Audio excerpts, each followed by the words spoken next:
നമസ്കാരം ശ്രീ നിധീഷ്. നമസ്കാരം. ഈ കളമശ്ശേരി പോളിടെക്നിക് കോളേജിലെ ഹോസ്റ്റൽ മുറിയിൽ നിന്ന് കഞ്ചാവ് പിടികൂടിയതുമായി ബന്ധപ്പെട്ട് SFI ആണല്ലോ പ്രതികൂട്ടൽ. അവരാണ് ഏറ്റവും വലിയ ഡ്രഗ് കാർട്ടൽ കേരളത്തിലെ എന്നാണ് യൂത്ത് കോൺഗ്രസ് ഒക്കെ വിമർശനം ഉന്നയിക്കുന്നത്. അതുകൊണ്ട് തന്നെ പോലീസ് അവരെ സംരക്ഷിക്കാൻ ശ്രമിക്കുന്നു എന്ന ആക്ഷേപവുമുണ്ട്. താങ്കൾക്ക് എന്താണ് തോന്നുന്നത്? നമ്മൾ ആദ്യം ആ വിഷയവുമായി ബന്ധപ്പെട്ട് നമ്മൾ മനസ്സിലാക്കേണ്ട ഒരു കാര്യം, കേരളത്തിന്റെ പൊതുസമൂഹം മുഴുവനും ലഹരിക്കെതിരായിട്ടുള്ള വലിയതായിട്ടുള്ള ഒരു പോരാട്ടത്തിന് വേണ്ടി മാനസികമായി തയ്യാറെടുത്തിരിക്കുന്ന ഒരു സമയമാണ്. ഈ ലഹരിയുടെ വിപത്ത് ഇതൊരു സാമൂഹ്യ വിപത്താണ് എന്നുള്ള ഒരു തിരിച്ചറിവ് ആദ്യം ഉണ്ടാവേണ്ടത് ഇവിടുത്തെ രാഷ്ട്രീയ പ്രസ്ഥാനങ്ങൾക്കാണ്. ആ സാമൂഹ്യ വിപത്തിനെ ഒരുമിച്ച് നേരിടുന്നതാണ് കഴിഞ്ഞ കാലങ്ങളിലെല്ലാം. അത് ഏത് കാര്യങ്ങളായിക്കോട്ടെ, ഒരു സാമൂഹ്യ വിപത്ത് കടന്നു വരുമ്പോൾ ആ സാമൂഹ്യ വിപത്തിനെ ഒരുമിച്ച് നേരിടുക എന്നുള്ളതാണ് കാലങ്ങളായി കേരളത്തിന്റെ ഒരു ചരിത്രം നമുക്ക് മനസ്സിലാക്കാൻ സാധിക്കുന്നത്. അത്തരം ഘട്ടങ്ങളിൽ ഒരു സംഗതി സംഭവിക്കുമ്പോൾ അത്തരം കാര്യങ്ങളെ തള്ളിപ്പറയുക എന്നുള്ള ഒരു സാമാന്യമായ മര്യാദ പോലും കളമശ്ശേരി വിഷയത്തിൽ SFIക്ക് ഉണ്ടായിട്ടില്ല എന്നുള്ളതാണ് നമ്മൾ മനസ്സിലാക്കാൻ സാധിക്കുന്നത്.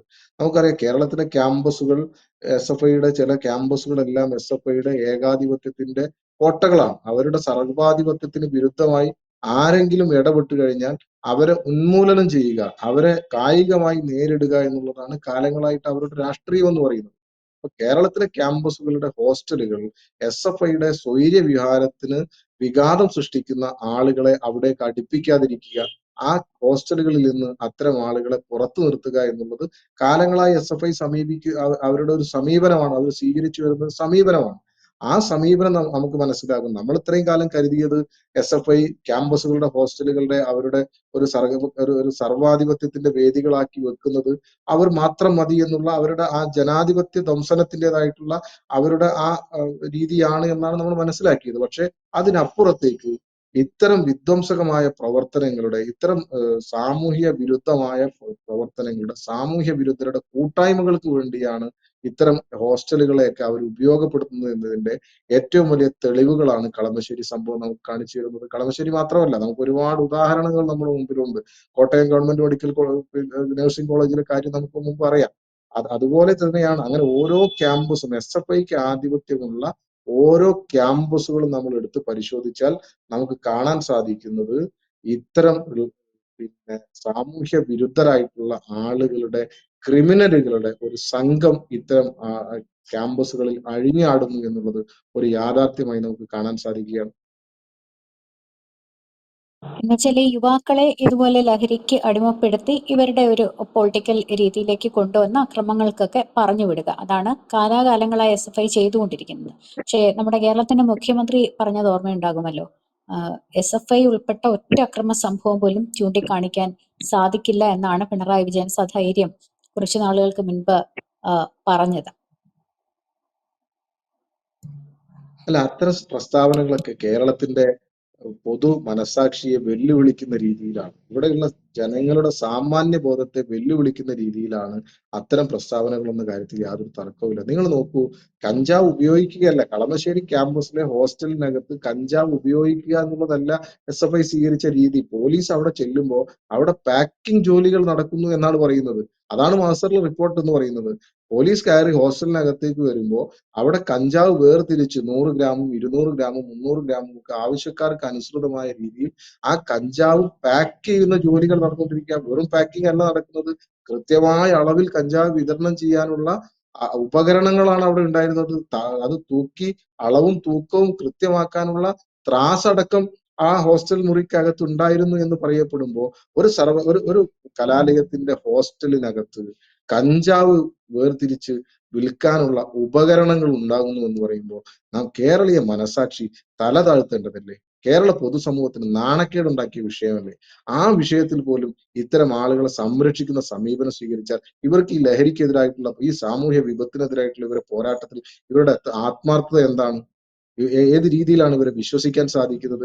നിങ്ങൾ ആലോചിച്ച് നോക്കൂ, എന്തിനാണ് ഒരു കോളേജ് ഹോസ്റ്റലിനകത്ത് എന്തിനാണ് ഇത്തരം വസ്തുക്കൾ? പഠിക്കാനുള്ള സാമഗ്രികൾ ആണെങ്കിൽ നമുക്ക് മനസ്സിലാക്കാം. ഒരു കോളേജ് ഹോസ്റ്റലിനകത്ത് കഞ്ചാവ് തൂക്കാനുള്ള ത്രാസ് കൊണ്ടുപോയി വെച്ചു എന്ന് പറയുന്നത് നിങ്ങൾ ആലോചിച്ച് നോക്കുക എത്രത്തോളം. അപ്പോൾ ഉപയോഗിക്കുക മാത്രമല്ല, നമ്മുടെ കുട്ടികളെ, വരും തലമുറയെ ഈ വിപത്തിലേക്ക് കൈപിടിച്ച് ആനയിക്കുക കൂടിയാണ് SFIയുടെ നേതൃത്വം ചെയ്യുന്നത്. ഞാൻ അടച്ചാക്ഷേപിക്കാൻ SFI എന്ന സംഘടനയെ അടച്ചാക്ഷേപിക്കാൻ ഞാൻ ഈ അവസരം ഉപയോഗപ്പെടുത്തുന്നില്ല. ഞാൻ അങ്ങനെ അടച്ചാക്ഷേപിക്കുന്ന ആളുമല്ല. പക്ഷെ ഒരു കാര്യം, ഇത്തരം സംഭവങ്ങൾ ഉണ്ടാകുമ്പോൾ അത് ഏത് സംഘടനയാണെങ്കിലും അത്തരം ആളുകളെ തള്ളിപ്പറയാൻ, അത്തരം ആളുകളെ മാറ്റി നിർത്താനുള്ള ഒരു രാഷ്ട്രീയ മാന്യതയെങ്കിലും ഉണ്ടാവണം എന്നുള്ളതാണ് ഞങ്ങൾക്ക് പറയാനുള്ളത്. ഇതിൽ കേസുവിനെയും പെടുത്താൻ ഒരു ശ്രമം നടക്കുന്നു എന്നൊക്കെയുള്ള ആരോപണങ്ങളുണ്ടല്ലോ, അതിന്റെ വാസ്തവം എന്താണ്? അല്ല, ഞാൻ പറഞ്ഞല്ലോ, KSU അല്ല, SFI അല്ല, MSF അല്ല, ഏത് വിദ്യാർത്ഥി സംഘടനകളായിക്കോട്ടെ, ആരാണ് ഉൾപ്പെട്ടത് അതിന്റെ രാഷ്ട്രീയമല്ല ചർച്ച ചെയ്യേണ്ടത്. ആരാണ് അതിൽ ഉൾപ്പെട്ടതെങ്കിൽ ആ ഉൾപ്പെട്ടവരെ മാറ്റി നിർത്തി അവരെ നേർവഴിക്ക് നടത്താനുള്ള ഉത്തരവാദിത്തമാണ് ഇവിടുത്തെ വിദ്യാർത്ഥി രാഷ്ട്രീയ സംഘടനകൾക്കുള്ളത്. ആ ഉത്തരവാദിത്തമാണ് അവർ നിർവഹിക്കേണ്ടത്. അതാണ് നമ്മൾ മനസ്സിലാക്കേണ്ടത്. അവരുടെ രാഷ്ട്രീയം ചികഞ്ഞ് ഇതിൽ KSU ഉണ്ട്, ഇതിൽ SFI ഉണ്ട് എന്ന് പറഞ്ഞ് പരസ്പരം ചെളിവാരി എറിയുന്ന ഒരു സാഹചര്യത്തിലല്ല കേരളം ഉള്ളത്. അത്തരം ആളുകളെ തള്ളിപ്പറയാൻ, അവർക്ക് ഒരു സംരക്ഷണവും കൊടുക്കാൻ പാടില്ല. അവരെ നിയമത്തിന്റെ, ഞാൻ പറഞ്ഞല്ലോ, കേരളത്തിലെ ആഭ്യന്തര വകുപ്പ് കൈകാര്യം ചെയ്യുന്നത് ശ്രീ പിണറായി വിജയനാണല്ലോ. അദ്ദേഹത്തിന്റെ പോലീസാണല്ലോ ഈ കേസ് അന്വേഷിക്കുന്നത്. KSUക്കാരനുണ്ടെങ്കിൽ അവന്റെ രാഷ്ട്രീയം നോക്കാതെ അവനെതിരെ നടപടിയെടുക്കാൻ സാധിക്കണം.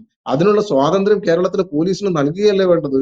ഏതെങ്കിലും രീതിയിൽ ഈ മഹസറിൽ വെള്ളം ചേർത്ത്, FIRൽ വെള്ളം ചേർത്ത് ഈ കുറ്റകൃത്യത്തെ ലഘൂകരിക്കാനുള്ള ശ്രമമല്ലല്ലോ ഇവിടുത്തെ രാഷ്ട്രീയ നേതൃത്വം ചെയ്യേണ്ടത്. ഏറ്റവും ആത്യന്തികമായി ചെയ്യേണ്ടത് എന്താ? പോലീസിന് അവർക്ക് കൃത്യമായി സ്വതന്ത്രമായി അവരുടെ ജോലി ചെയ്യാനുള്ള അവസരം ഉണ്ടാക്കി കൊടുക്കേണ്ട ഉത്തരവാദിത്തമുള്ള ആളുകളല്ലേ ഇവർ പറഞ്ഞ ആളുകൾ. അവരെന്താ ചെയ്യുന്നത്? ഇതിലൊരു യൂണിയൻ ഭാരവാഹി ഉൾപ്പെട്ടു എന്ന് പറയുന്നു, ഈ SFIയുടെ യൂണിറ്റ് ഭാരവാഹികൾ ഉൾപ്പെട്ടു എന്ന് പറയുന്നു. അത്തരം ആളുകളെ സംരക്ഷിക്കാൻ ശ്രമിക്കുകയാണ്.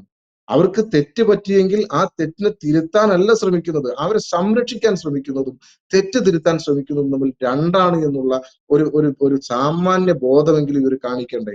അത് കാണിക്കാതെ ഇത്തരം ആളുകളെ സംരക്ഷിക്കാനുള്ള ശ്രമം നടത്തുമ്പോൾ, ഈ ലഹരിക്കെതിരായി നാടൊരുമിക്കുമ്പോൾ ആ പോരാട്ടത്തിൽ തുരങ്കം വെക്കുന്ന ഒരു സംഘടനയായി SFI മാറുന്നു എന്നാണ് ഞങ്ങൾക്ക് പറയാനുള്ളത്. ഒരു കാര്യം ഞാൻ പറയാൻ ആഗ്രഹിക്കുക, ഇതിൽ രാഷ്ട്രീയമല്ല നമ്മൾ ചർച്ച ചെയ്യേണ്ടത്. ഇതൊരു ഗൗരവതരമായ വിഷയമല്ലേ. ഇതിൽ കക്ഷി അതെ, രാഷ്ട്രീയം SFIയുടെ പറഞ്ഞുകൊണ്ട് സംസ്ഥാന സെക്രട്ടറി തന്നെയാണ് പറഞ്ഞത്, SFI കാരന്റെ മുറിയിൽ നിന്ന് 300 ഗ്രാമേ കിട്ടിയുള്ളൂ, KSU കാരന്റെ മുറിയിൽ നിന്ന് 2 കിലോ പിടിച്ചെടുത്തത്. എന്തൊരു പ്രസ്താവനയാണെന്ന് താങ്കൾ പറഞ്ഞതുപോലെയാണ്, നമ്മൾ അത്ഭുതപ്പെട്ടു പോകും. മാത്രമല്ല ജാഗ്രത കുറവുണ്ടായെന്ന് പറയുന്നു. ഈ ജാഗ്രത കുറവ് എന്നുള്ളത് എന്തർത്ഥത്തിലാണ് പറഞ്ഞതെന്ന് മനസ്സിലായില്ല. അല്ല, ജാഗ്രത കുറവുണ്ടായി എന്ന് SFIയുടെ നേതൃത്വം പറയുന്നത് ഞാൻ മനസ്സിലാക്കുന്നത്, പോലീസ് കടന്നു വരും, ആ കടന്നു വരുന്ന സമയത്ത് കഞ്ചാവ് അവിടെ ഉണ്ടാകാൻ പാടില്ല എന്ന് പറയുന്ന ഒരു ജാഗ്രത കുറവുണ്ടായി എന്നുള്ള രീതിയിലാണ് ഞാൻ അതിനെ മനസ്സിലാക്കുന്നത്. കാരണം എന്ത് ജാഗ്രത കുറവുണ്ടായി? ഒരു വിദ്യാർത്ഥി സംഘടനയിൽ പ്രവർത്തിക്കുന്ന ഒരു നേതൃത്വത്തിന്റെ കീഴിൽ, സാധാരണ ഒരു ആളല്ല, ഒരു വിദ്യാർത്ഥി സംഘടനയുടെ പ്രവർത്തകൻ എന്ന് പറയുന്നത് ആ ക്യാമ്പസിലെ വിദ്യാർത്ഥികളുടെ, അവർക്ക് നേർവഴി കാണിക്കേണ്ട ആളാണ് അവിടുത്തെ വിദ്യാർത്ഥി നേതാവ് എന്ന് പറയുന്നത്. അങ്ങനെയാണ് വിദ്യാർത്ഥി നേതാക്കന്മാരുണ്ടായി. നമ്മുടെ സംസ്ഥാനത്തെ വിദ്യാർത്ഥി നേതാക്കന്മാരുടെ ചരിത്രം നിങ്ങൾ പരിശോധിച്ചു നോക്കൂ. അവരൊക്കെ ക്യാമ്പസിൽ നിന്ന് കടന്നു വന്ന കാലഘട്ടത്തിൽ അവിടെയെല്ലാം അവരുടെ പ്രവർത്തന പാരമ്പര്യത്തെ കുറിച്ച് നിങ്ങളൊന്ന് പരിശോധിച്ചു. ഏത് വിദ്യാർത്ഥി പ്രസ്ഥാനങ്ങളാകട്ടെ, അത്തരം വിദ്യാർത്ഥി നേതാക്കന്മാർ, അവർക്ക് ജാഗ്രത കുറവുണ്ടായി എന്ന് പറയുന്നത് അത് ജാഗ്രത കുറവല്ല, അത് തെറ്റാണ്. ആ തെറ്റാണ് എന്ന് പറയാനുള്ള ഒരു ഒരു ഒരു ഒരു ആർജവം SFIക്ക് നഷ്ടപ്പെട്ടിരിക്കുന്നു എന്നുള്ളതാണ് ഈ 9 വർഷത്തെ അവരുടെ ഈ ഭരണവിലാസം സംഘടന എന്നുള്ള രീതിയിലേക്ക് അവർ മാറിയതിന്റെ അവരുടെ മാറ്റം എന്ന് പറയുന്നത്. ഇത് തെറ്റാണ്. ഒരു SFIക്കാരൻ ഇതിൽ ഉൾപ്പെട്ടിട്ടുണ്ട് എങ്കിൽ കഞ്ചാവ് പോയിട്ട് ഒരു മുറിവീടി പോലും അതിനകത്തേക്ക് കയറ്റാൻ പാടില്ല, അത് തെറ്റാണ് എന്ന് പറയുന്ന രീതിയിലേക്ക് ആ വിദ്യാർത്ഥി സംഘടന മാറേണ്ടിയിരുന്നു. അതാണ് ഞാൻ പറഞ്ഞത്. KSUക്കാരനല്ല, ഏത് സംഘടനക്കാരുണ്ടാകട്ടെ, എവിടെ നിന്ന് പിടിക്കട്ടെ, എവിടെ നിന്ന് പിടിച്ചു, ആരുടെ മുറിയിൽ നിന്ന് പിടിച്ചു എന്നുള്ളതല്ല, അതിൽ കുറ്റം ചെയ്തിട്ടുണ്ടെങ്കിൽ ആ കുറ്റക്കാരനെ സംരക്ഷിക്കുന്ന ഒരു നിലപാടും KSUവിന് ഉണ്ടാവില്ല. KSUവിന്റെ സംസ്ഥാന അധ്യക്ഷൻ പറഞ്ഞല്ലോ, സംസ്ഥാന അധ്യക്ഷൻ കാസർഗോഡ് മുതൽ തിരുവനന്തപുരം വരെയുള്ള ക്യാമ്പസുകളിലൂടെ ക്യാമ്പസ് ജാഗരൺ യാത്ര എന്ന് പറഞ്ഞുകൊണ്ട് കേരളത്തിലെ ലഹരിക്കെതിരായിട്ടുള്ള വിദ്യാർത്ഥി സംഘടനകളുടെ ഏറ്റവും വലിയ ഒരു പോരാട്ടത്തിലാണ് KSU നടത്തിക്കൊണ്ടിരിക്കുന്നത്. കൃത്യമായി KSUവിന്റെ അധ്യക്ഷൻ ആ വിഷയത്തെ അഡ്രസ് ചെയ്തല്ലോ. അദ്ദേഹം പറഞ്ഞു, ഞങ്ങൾ ഒരാളെയും സംരക്ഷിക്കാൻ തയ്യാറല്ല, ഇത്തരം ആളുകളെ ഞങ്ങൾ കൃത്യമായി തള്ളിപ്പറയും, ഞങ്ങൾ മാറ്റി നിർത്തും, ഞങ്ങൾക്ക് അത്തരം ആളുകളുടെ പ്രവർത്തന പിന്തുണ ഞങ്ങൾക്ക് ആവശ്യമില്ല, ലഹരിക്ക് അടിമപ്പെട്ട ആളുകൾ ഈ സംഘടനക്കകത്ത് ഉണ്ടാകില്ല എന്നുള്ളത് ഞങ്ങളുടെ എന്നത്തെയും നിലപാടാണ്. ഇന്നലെയും ഞങ്ങളുടെ നിലപാടാണ്, ഇന്നും ഞങ്ങളുടെ നിലപാട് അതാണ്, നാളെയും ഞങ്ങളുടെ നിലപാട് അതായിരിക്കും എന്ന കാര്യത്തിൽ യാതൊരു തർക്കവും ഞങ്ങൾക്കില്ല. വ്യക്തമാണ്. ഈ ജാഗ്രത കുറവുണ്ടായി എന്ന് പറയുന്നവർ തന്നെ തങ്ങളുടെ വിദ്യാർത്ഥി സംഘടനയിലെ പ്രവർത്തകർ നേർവഴി നടക്കാൻ വേണ്ടിയിട്ട് ശ്രമിക്കണം എന്നുള്ളതാണ് ഇതിന് ആത്യന്തികമായി സമൂഹത്തിന് നൽകാനുള്ള മെസ്സേജ്. വ്യക്തമാണ്. വളരെയധികം നന്ദി ശ്രീ നിതീഷ്. കൂടുതൽ വാർത്തകളും വിശേഷങ്ങളും നിങ്ങളിലേക്ക് എത്താൻ ABC മലയാളം സബ്സ്ക്രൈബ് ചെയ്യുക, ബെൽ ബട്ടണും അമർത്തുക.